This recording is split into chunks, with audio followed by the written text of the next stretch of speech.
жок. Оюн таптакыр бузулуп калат дегенден алыс болгон жок.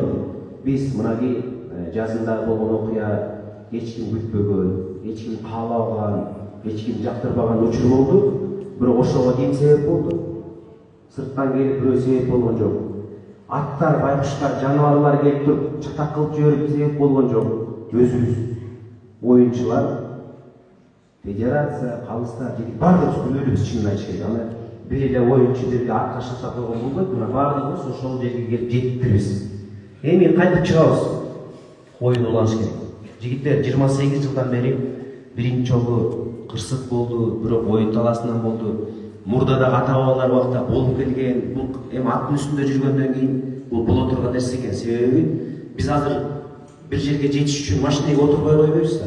Ошол сыяктуу улам деле ошондой кооптуу, ошондой эле кырсыктарга учурашым мүмкүн. Өзгөрүү эң биринчи, мен өзгөрүүнү эмнеден баштагым келет? Эң биринчи бүгүндөн баштап ар бир улакчы өз милдеттенмеси менен өзүнүн колу менен жазат. Мен баланча ушул оюнга өз каалоом менен кирип жатам.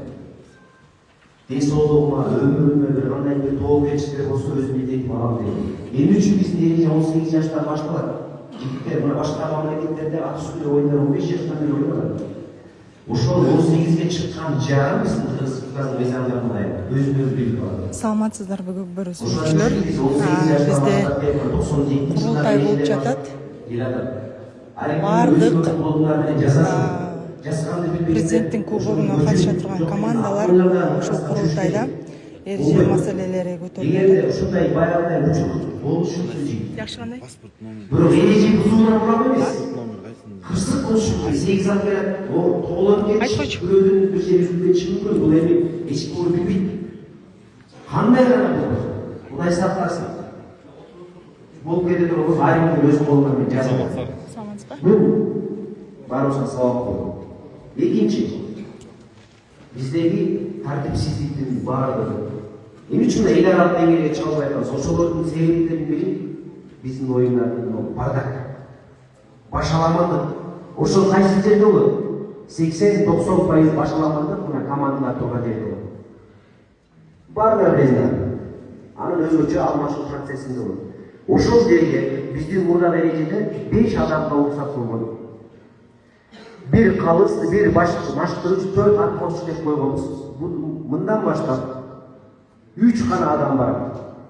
Maşıkçı, sayapke, bir at borçlu. Cecekçi, fistreni, daha bir canı görülür. Atlar bir iyisi, hiç kim varlığa olmuyor. Eğer de varıp başalamanlık olsa, buna kalıslar komisyası özünün çağrılarını görür. Andan çıkar. Almaşуу процесси өзгөрдү. Almaşуу процесси мына баягы талаш тартыш болду, бирок биз баардыгыбыз келдик. Бул